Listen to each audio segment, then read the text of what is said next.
श्रीमन्महागणाधिपतये नमः। लक्ष्मीनारायणाभ्यां नमः। उमामहेश्वराभ्यां नमः। वाणीहिरण्यगर्भाभ्यां नमः। शचीपुरन्दराभ्यां नमः। माता पितृचरणकमलेभ्यो नमः। इष्टदेवताभ्यो नमः। कुलदेवताभ्यो नमः। ग्रामदेवताभ्यो नमः। स्थानदेवताभ्यो नमः। वास्तुदेवताभ्यो नमः। सर्वेभ्यो देवेभ्यो नमः। सर्वेभ्यो ब्राह्मणेभ्यो नमः।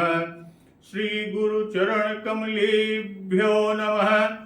ओम सिद्धबुद्धिसहिताय श्रीमन्महागणाधिपतये नमः। जामवंत जी के सुझाव पर भक्तवत्सल कृपालु प्रभु श्री रामचंद्र जी बालीपुत्र अंगद को दूत बनाकर लंकेश रावण के दरबार में भेजते हैं। अंगद जैसे ही नगर में प्रवेश करता है, अंगद के नगर में प्रवेश करते ही रावण पुत्र से उनकी भेंट हो गई। बात बात में बात बढ़ गई, ललकारना हो गया एक दूसरे को। रावण पुत्र अंगद जी के ऊपर चरण प्रहार लात उठाता है। लात से प्रहार करने के लिए अंगद जी उसका पैर पकड़कर घुमाकर जमीन पर दे मारे।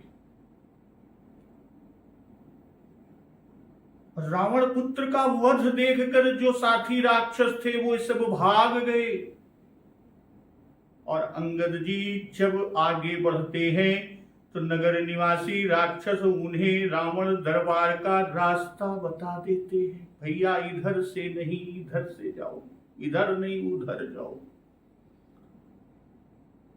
अंगद जी रावण के दरबार में पहुंचते हैं।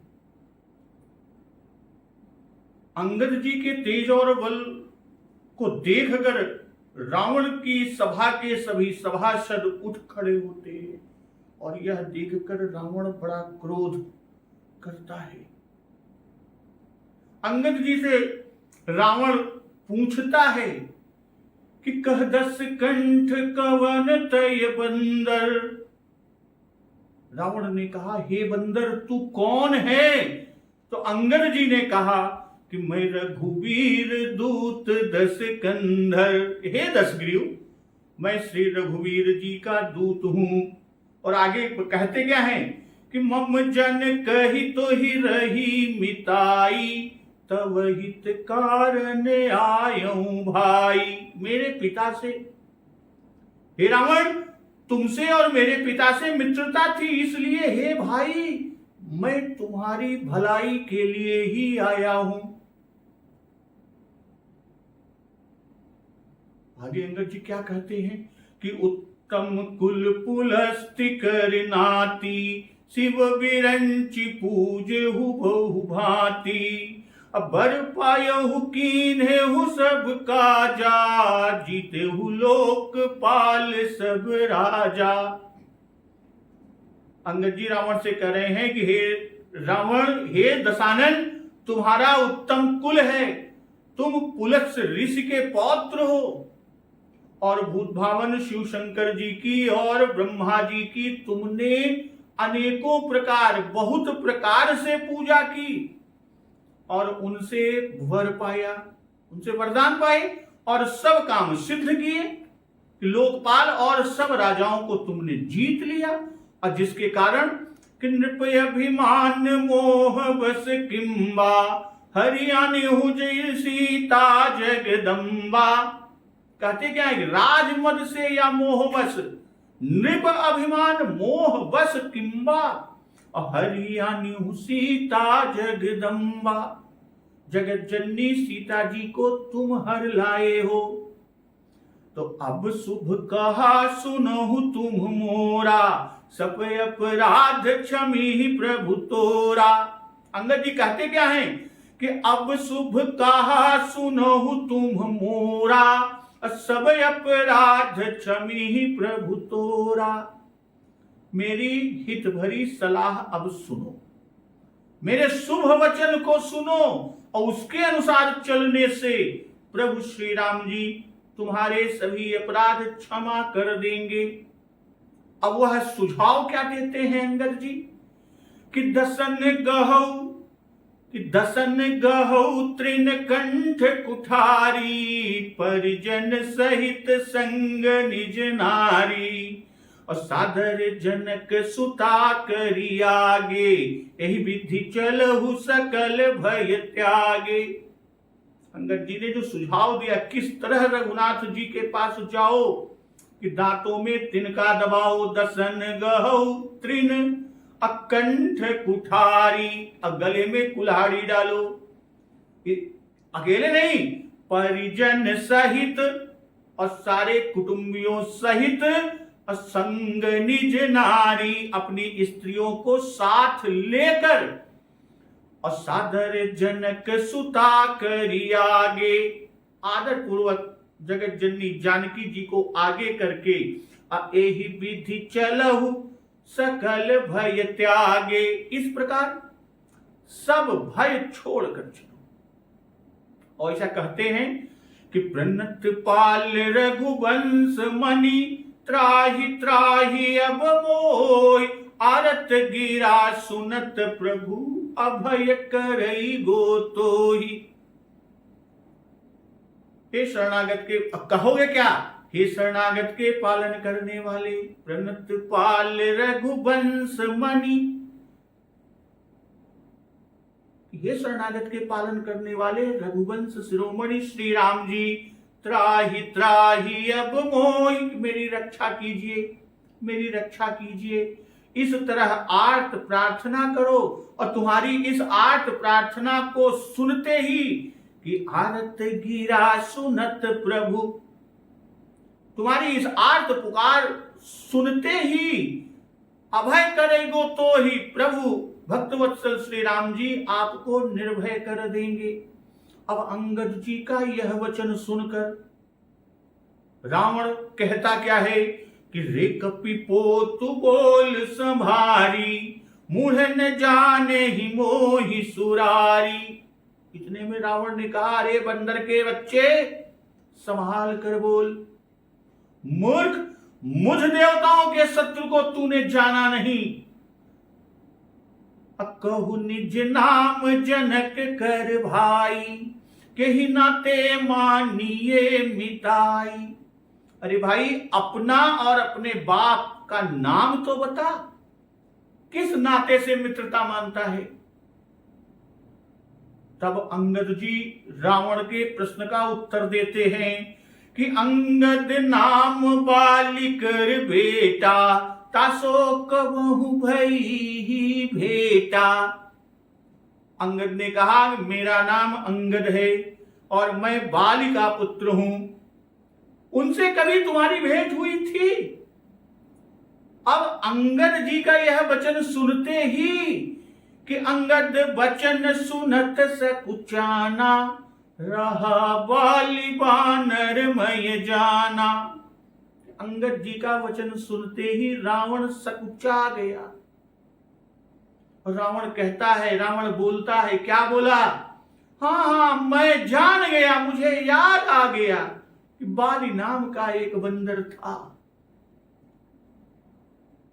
अब रावण आगे कहता क्या है कि अंगद तही बालिकर बालक, उपजेहु वंश अनल कुल घालक। अरे अंगद, तू ही बाली का लड़का है? अरे कुलनाशक, तू तो अपने कुल रूपी बांस के लिए अग्नि रूप पैदा हुआ। गर्भ न गयहु व्यर्थ तुम जायहु, निज मुख तापस दूत कहायहु। गर्भ में ही तू नष्ट क्यों न हो गया? तू व्यर्थ ही पैदा हुआ जो अपने ही मुंह से तपस्वियों का दूत कहलाया। अब अंगद भेद डालने वाली बात कर रहा है कि अब कहु कुशल बाली कहई, अब हंसी बचन अंगद तब कहई। रावण वही भेद डालने वाली बात, अरे बता भैया, अब बाली कुशल तो उसका बता, बाली की कुशलता तो बता, वो आजकल है कहां। तब अंगद ने हंसकर कहा, बिहस बचन तब अंगद कही, क्या कहे कि दिन 10 गए बाली पही जाई, बुझे हु कुशल सखाउर लाई। अंगद ने हंसकर कहा कि 10 दिन यानी कुछ दिन बीतने पर तुम स्वयं ही बाली के पास जाओगे और बाली के पास जाकर स्वयं अपने मित्र को हृदय से लगाकर और उसी से कुशल पूछ लेना, क्योंकि कि राम विरोध कुशल जसी होई, सो सब तो ही सुनाई ही सोई।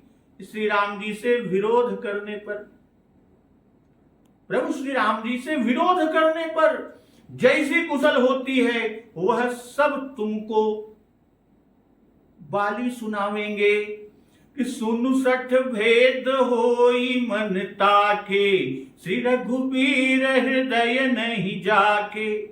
हे मूर्ख, अंगद कहते हैं रावण से, हे मूर्ख सुन, भेद उसी के मन में पड़ सकता है, यानी भेद की नीति उसी पर अपना प्रभाव डाल सकती है। किसके हृदय में? जिसके हृदय में श्री रघुवीर न हो। श्री रघुवीर हृदय नहीं जाके कि हम कुल घालक सत्य तुम, कुल पालक 10 शीस, अंधौ बधिर नयस कहीं, नयन कान तव 20। भैया सच्ची कहा तुमने, यह सच्ची है कि मैं तो कुल का नाश करने वाला हूं, और हे रावण तुम कुल के रक्षक हो। अंधे और बहरे भी ऐसी बातें नहीं कहते, तुम्हारे तो 20 नेत्र और 20 कान हैं। शिव बिरंचि सुर मुनि समुदायी, चाहत जासु चरण सेवकाई। शिव ब्रह्मा आदि देवता और मुनियों के समुदाय जिनके चरणों की सेवा करना चाहते हैं, कि तासुदूत होई हम कुल बोरा, ऐसे हूं मतियुर बिहरन तोरा। उनका दूत होकर, किनका दूत? अंगद जी ने कहा क्या कि शिव बिरंच सुर मुनि समुदायी, चाहत जासु चरण सेवकाई। शिव ब्रह्मा आदि देवता और मुनियों के समुदाय जिनके चरणों की सेवा करना चाहते हैं, उनका दूत होकर मैंने कुल को डुबा दिया। ऐसे मत उर बिहरन तोरा, अरे ऐसी बुद्धि होने पर भी तुम्हारा हृदय फट नहीं जाता।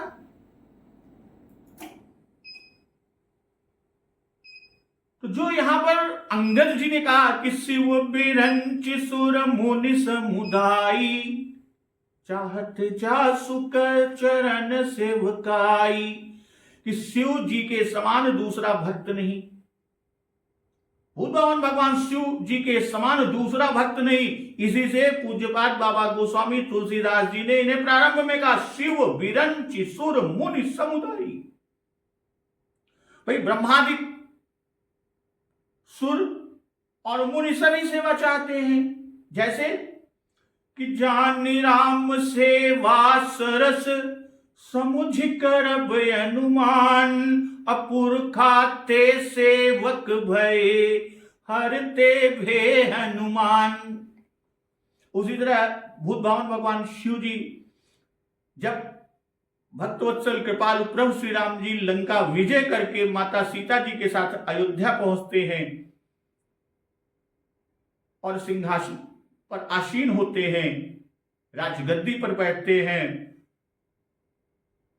भूत भावन भगवान शिव शंकर जी प्रभु की स्तुति करते हुए कहते क्या हैं कि बार बार वर मांगऊं हरसि देहु श्री रंग, पद सरोजयन पायनी भगति सदा सतसंग।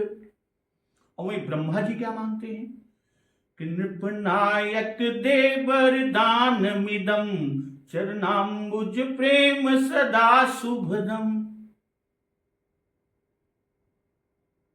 मधुकर खग मृग तनु धरि देवा अकरहि सिद्ध मुनि प्रभु की सेवा। तो अब यहां पर देखिए कि साक्षात रूप से प्राप्ति जब न देखा, कि साक्षात रूप से प्रभु की प्राप्ति नहीं होगी, तब वह पशु पक्षी आदि बनकर आदि का रूप धारण कर प्रभु की सेवा की। कि अब कर कृपा देहु बर एहु निज पद सर सिज सहज स्नेहु। भरद्वाज जी का वचन। इसी पर अंगद कहते हैं कि तासु दूत होई हम कुल बोरा। कि जो सेवा ब्रह्मा आदि को चाहने पर भी नहीं मिलती, वही सेवा हमको अनायास प्राप्त हुई है, फिर तब हम कैसे वंश के नाशक हुए। कहने का भाव फिर यहां पर कि यदि उनकी सेवा से कुल डूबता तो शिव आदि कभी उसकी लालसा न करते। तो सुन कठोर बानी कपिकेरी कहत दसानन नयन तरेरी। तरेरना यानी आंखों को इस प्रकार करना जिससे क्रोध हो, अप्रसन्नता प्रकट हो, दृष्टि को कुपित करना या दृष्टि से असंतोष को प्रकट करना तरेरना है। तो कपि की कठोर वाणी यानी अंगद जी की कठोर वाणी को सुनकर दशानन आंखें तरेर कर बोलता है कि सुन कठोर वाणी कपिकेरी कहत दशानन नयन तरेरी। अब कहता क्या है कि खल तव कठिन बचन सब सहूं नीति धर्म मय जानत अहूं। अरे दुष्ट, मैं तेरे सब कठोर वचन सह रहा हूं, उसे सहता हूं, क्योंकि मैं नीति और धर्म यानी मैं धर्म नीति को जानता हूं। तो पूज्यपाद बाबा गोस्वामी तुलसीदास जी ने कि तब कठिन वचन सब सहूं, इससे यह जन्माए कि सभी वाणी कठोर है। इसकी अंगद जी की कि ऐसे हूं मति उर बिहरुन तोरा, बहुत कठोर, इन्हें न सह सका तब बोला। और दशानन पद से यह जन्माए कि 20 नेत्रों से उसे घेरे घूरे। नीति धर्म मैं जानत रहा हूं से अपने को नीतिज्ञ और धर्मशील रावण जन्मा रहा है। कहने का भाव कि कटुवादी वध योग्य है, कटुवादी बालक वध जोग, कि तो भी मैं तेरा वध नहीं करना चाहता, नहीं कर रहा हूं। क्यों? क्योंकि नीति में कहा है कि दूत यथार्थवादी होता है। जो उसके स्वामी यानी दूत के स्वामी ने जो संदेशा भेजा है, जो स्वामी ने कहा है, दूत वही कहता है। इसी से दूत अवध्य है। हनुमान नाटक में भी कहा है कि धर्मशीलता के कारण मैं तुझ कटुभाषी को नहीं मारता। और कहा भी है कि दूत यथार्थ वक्ता है, इसलिए राजा को उचित है। अब अंगद जी ने उत्तर दिया कि कह कपि धर्मशीलता तोरी हमहु सुनी कृत परित्रिय चोरी। अब अंगद जी कह कपि यानी कपि ने उत्तर, कपि कौन है यहां? अंगद जी हैं।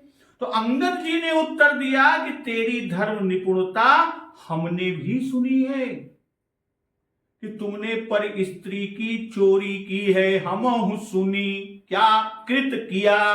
पर त्रिय चोरी, पर स्त्री की चोरी की है। और देखी नयन दूत रखवारी बूली न मरहु धर्म व्रतधारी। दूत की रक्षा में तेरी धर्मशीलता तो आंखों देखी गई। अरे धर्म व्रतधारी, तू डूब क्यों नहीं मरता? क्यों नहीं डूब मरता? यहां जो कहा अंगद जी ने, कृत पर त्रिय चोरी, यह एक वक्र उक्ति है, टेढ़ी कथन है, वक्रोक्ति है। हमहु सुनी का भाव कि सबने और मैंने भी सुनी। यह धर्मशीलता है कि अधर्मशीलता? दूत रखवारी आंखों देखी का तात्पर्य कि तू ऐ मारे मार, अब जो कहा कि मैं छोड़ रहा हूं, उस पर कहते हैं कि तू मेरे मारने को समर्थ नहीं, मुझको मारने को तू समर्थ नहीं। इसी से हमसे कहता है कि हम धर्म नीति जानते हैं, और इसी से तुमको नहीं मारते। अन्यथा तू तो चोरवत श्री सीता जी को हर लाया था, तब तेरी धर्मशीलता क्यों न रखी? तब धर्मशीलता को तुमने क्यों न रखा? देखी नयन दूत रखवारी, कहने का यहां भाव कि जैसी साधु की धर्मशीलता स्त्री चोरी में तुमने दिखाई, और वैसे ही दूत रक्षा में देखने में आती है। धन्य है तेरी यह धर्मशीलता। अंगद जी रावण से कह रहे हैं कि धन्य है तेरी यह धर्मशीलता। सामर्थ्य है नहीं, इससे नीतिज्ञ और धर्मज्ञ बनता है। और वही हनुमान नाटक में उल्लेख है कि जो साधु की धर्मशीलता पर स्त्री के अपहरण में सुनी थी, वही धर्मशीलता दूत की रक्षा में देखी। धन्य है तेरी धर्मशीलता। अब यहां शंका उठाकर कि दूत रखवाली तो आंखों देखी नहीं, तब ऐसा कैसे अंगद ने कहा?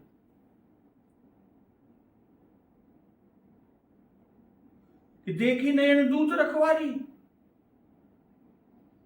तो महानुभाव विद्वज्जनों ने उसका समाधान कुछ इस प्रकार से किया। मानस मयंकार कहते हैं कि अंगद जी ने यहां रामचंद्र जी की सभा में सुना था कि जब हनुमान जी को मेघनाद नागपाश में बांध कर ले गया था, उस समय कुबेर का दूत आया था और उसे रावण की आज्ञा से निश्चर काट कर खा गए, और उसी प्रकार हनुमान जी को भी मारना चाहा था, पर विभीषण ने आकर रोक दिया था। वही बात इस समय अंगद ने कही। श्याम सुंदर दास जी और वीर कवि जी लिखते हैं कि रावण और अंगद की वार्ता हो रही थी जब कुबेर का दूत आया, जिसे सबने मार खाया, इसलिए देखी नयन कहा। वाल्मीकि रामायण से सिद्ध होता है कि यह कथा बहुत पुरानी है। वाल्मीकि जी लिखते हैं कि जब रावण देवता, गंधर्व, यज्ञ और ऋषियों का संहार करने लगा और नंदन आदि विचित्र उद्यानों को रावण उजाड़ने लगा, तब कुबेर ने भाई पने के भाव से, कुबेर और रावण भाई है, तो कुबेर जी रावण के पास भाई बने के भाव से रावण को कुलोचित, कुल के लिए जो उचित है, उस कुलोचित उपदेश दूत द्वारा भेजा कि बस अब बहुत हो चुका, अब श्रेष्ठ चरित्र का संग्रह करना उचित है। तुम्हारे नाश के लिए ऋषि आदि बड़ा भारी उपाय कर रहे हैं। इतना सुनते ही कुबेर जी के जो दूत आए थे, उनसे यह सुनकर रावण बोला, हम कुबेर और अन्य लोकपालों का विनाश करेंगे। और यह कहकर दूत को खड्ग से मार डाला और 6 राक्षसों को आज्ञा दी कि शरीर को खा ले। एवं मुक्त्वा तु लंकेशो तूतम खड्गेन जग्निवान। और दूसरा, ये हनुमान जी के साथ जो नीति बरती थी वह हनुमान जी से सुनी। अब आकर लंका को जली देखा। अभी तो हनुमान जी से सुना हुआ था, और जली देखकर हनुमान जी ने जो कहा था उसको आंखों से सत्य में देखा। इस विचार से देखी नयन कहा, और हमहु सुनी कि वैसे ही यहां हमहु देखी, अर्थात औरों ने देखी और हमने भी देखी, औरों ने सुनी और हमने भी सुनी। धर्म के उत्तर में परत्रीय चोरी और धर्म नीति के उत्तर में दूत रखवारी। भाई देखी यह सुनी जाती है। देखे नयन दूत, यह दूत है, यह तूने आंखों देखा तो भी रखवारी यानी उसकी पूंछ में आग लगा दी। तो हे दूत रक्षा के व्रत धारण करने वाले अंगद, रावण से कहते हैं अंगद जी, तो डूबकर मर क्यों न गया जो मुझे फिर तू मुंह दिखाता है। यहां आगे धर्म व्रतधारी में भी वक्रोक्ति है, टेढ़ा कथन है, सीधा नहीं है कि बूढ़ी न मरहु धर्म व्रतधारी, अर्थात तू अधर्म व्रतधारी है। बूढ़ी न मरहु अर्थात तू निर्लज्ज है। नहीं तो मेरा उत्तर सुनकर लज्जा से तुझे डूब मरना चाहिए। आत्मघात ही तेरे लिए उचित है।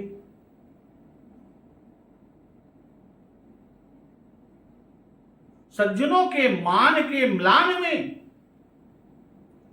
सज्जनों के मान के म्लान में या तो मरण ही अच्छा होता है या दूर चला जाना अच्छा होता है। तो कान नाक बिनु भगिनी निहारी, आगे अब अंगद जी रावण को कह रहे हैं कि कान नाक बिनु भगिनी निहारी, अक्षमा कीन्हि तुम धर्म विचारी। बहन को नाक और कान रहित देखकर तुमने धर्म ही विचार कर तो क्षमा किया। और धर्मशीलता तव जग जागी, धर्मशीलता तब, तेरी धर्मशीलता जगत भर में जगमगा रही है। तब जग जागी कि पावा दरस हमहु बड़ भागी, हम भी बड़े भाग्यवान हैं। अंगद जी कहते हैं अरे भैया हम बड़ा भाग्यवान है कि हमका तुहार दर्शन मिल गवा। तो कान नाक बिनु भगिनी निहारी, क्षमा कीन्हि तुम धर्म विचारी। अब कहते क्षमा कीन्हि, क्षमा कीन्हि का भाव कि जहां क्षमा की जगह नहीं वहां ऐसी क्षमा क्या जानकर तुमने किया, और जहां क्षमा चाहिए वहां क्षमा न की। तो इस कथन से रावण की अज्ञता को दिखाया।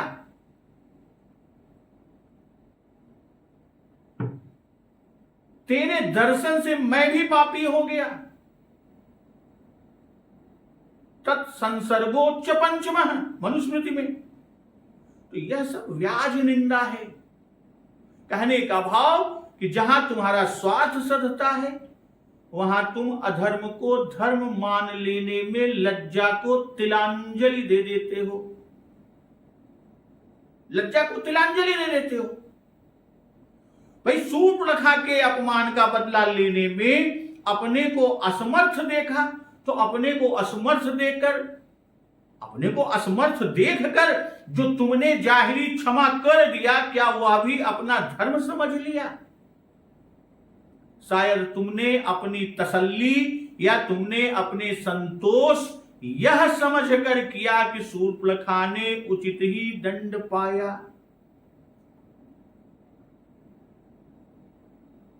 भाई रावण ने कहा था कि मैं सब धर्म जानता हूं, तो वही अंगद कहते हैं कि तूने कहा था कि मैं सब धर्म जानता हूं, तभी तो तूने बहन को रामचंद्र जी से रति करने के लिए भेजा था। पर उन्होंने नाक कान कटवा कर उसे निकाल दिया, अब तूने आंखों से देखा। क्या यही बड़े लोगों का धर्म है या इसी को तू श्रेष्ठ समझता है?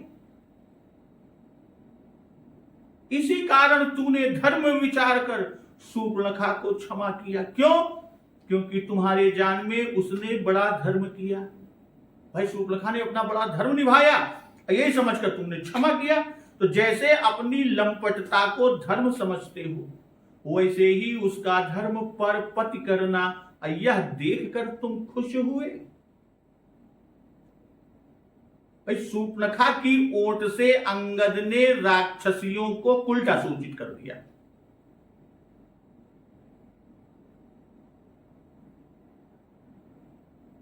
भाई यतियों के लिए शत्रु मित्र सभी को क्षमा करना भूषण है।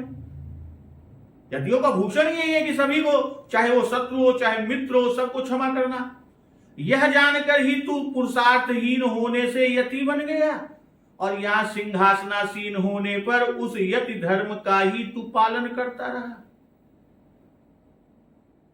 इसी से तूने क्षमा किया। अन्यथा कोई भी सूर वीर स्वाभिमानी राजा ऐसी परिस्थिति में क्षमा नहीं करता। तूने भूप धर्म का तो त्याग कर ही दिया। यह अंगद का व्यंग है। तो जंजल पसी जड़ जंतु कपि सठ विलोक मम भाव अलोक पाल बल विपुल शशि ग्रसन हेतु सब राहु। अरे जड़, अरे नीच वानर, व्यर्थ बक बक मत कर। जन जलपसी जड़ जंतु कपि, जल्पना यानी व्यर्थ बकवास करना, बहुत बढ़ चढ़कर बातें करना, डींग मारना, ये जलपसी। जंतु यानी छोटा जीव कीड़ा। भाई गूलर फल समान तव लंका बसो मध्य तुम जंतु असंका। तो कहता है कि अरे जड़, अरे नीच वानर, व्यर्थ बकबक मत कर।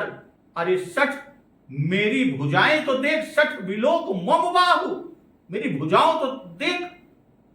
अलोक पाल बल विपुल शशि अग्रसन हेतु सब राहु।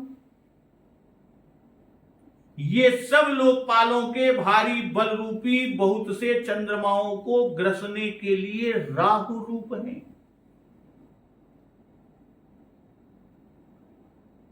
तो जड़ जंतु और बानर या पशु कहने का भाव कि तू क्या जाने, तू तो अज्ञानी है, इसलिए बक बक मत कर।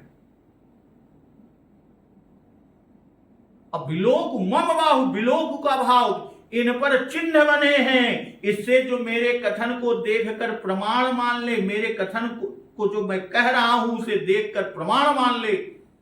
विष्णु चक्र भी व्यर्थ हुआ और चक्र के चिन्ह भुजाओं पर अंकित हैं। देख कर जान ले कि चक्र आज भी मेरी भुजाओं से लगकर कुंठित होकर गिर पड़े। रावण अंगद से कह रहा है। लोकपाल कई हैं, इसी से कई चंद्रमा को कहा। विपुल शशि, लोकपाल कई, इसी से कई चंद्रमा। चंद्रमा बहुत से हैं, इसलिए उनके ग्रसने के लिए राहु भी 20 हैं।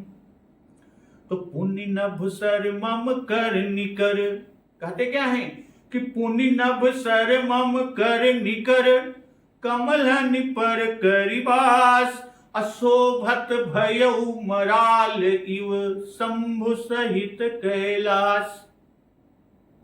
और फिर अर्थात मेरा भुज पराक्रम और सुन।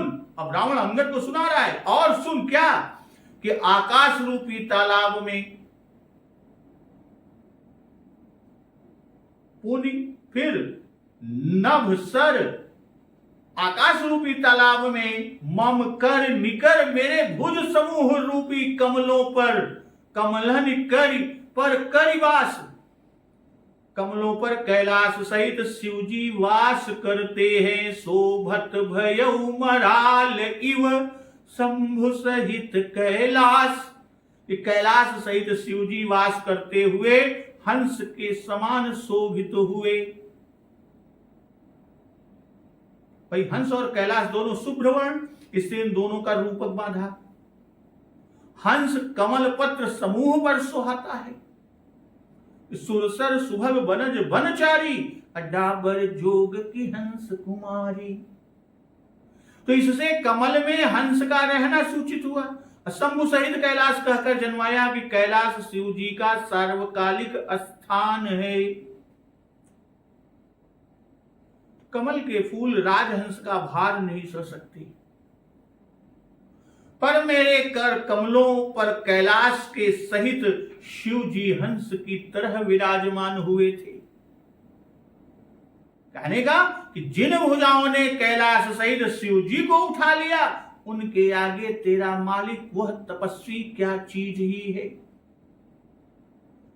तो अंगद ने अपने वचनों से रावण को पुरुषार्थहीन और कायर सिद्ध किया। कहीं उसके सभासद सचिवाद भी वैसा ही न मान बैठे। इस विचार से रावण यहां अपने पुरुषार्थ को कहता है कि जन जल पसी जड़ जंतु कपि सठ बिलोक मम भाव, अलोक पाल बल विपुल सशीघ्र सन हेतु सब राव, अपुन नभ सर मम कर निकर कमल निपर करिबास, अशोभत भयउ मराल इव शंभु सहित कैलाश। कि हमारे सचिव आज भी ना मान बैठे। भाई जो अंगद ने अपने वचन से रावण को पुरुषार्थहीन सिद्ध कर दिया, कायर सिद्ध कर दिया, तो कहीं रावण के सभासद और उसके सचिव भी वैसा ही न मान बैठे, अंगद की बात को न सही मान ले। इस विचार से रावण अपने पुरुषार्थ को कहता है। अब और क्या कहता है कि तुम्हारे कटक माझु सुनु अंगद, अमोसन भिरी कवन जो धावद, अतव प्रभु नारी बिरह बलहीना, अनुजता सुदुख दुखी मलीना, अतुम सुग्रीव कूल द्रुम दो, अनुज हमार भीरु अति सो। अब रावण अंगद से कहता है कि हे सुन, तुम्हारी सेना में ऐसा कौन सा योद्धा है जो मुझसे बध कर लड़ाई लड़ सकेगा। तो अब अंगद और रावण के बीच में क्या वार्तालाप होती है, इसके आगे उस प्रसंग का श्रवण अमृत रसपान हम लोग अगले दिवस की कथा में करेंगे। तो एक बार जोर से बोलिए, सियावर रामचंद्र की जय, पवन सुत हनुमान की जय, जगत जननी मां जगदम्बा की जय, गुरुदेव भगवान की जय, उमापति महादेव की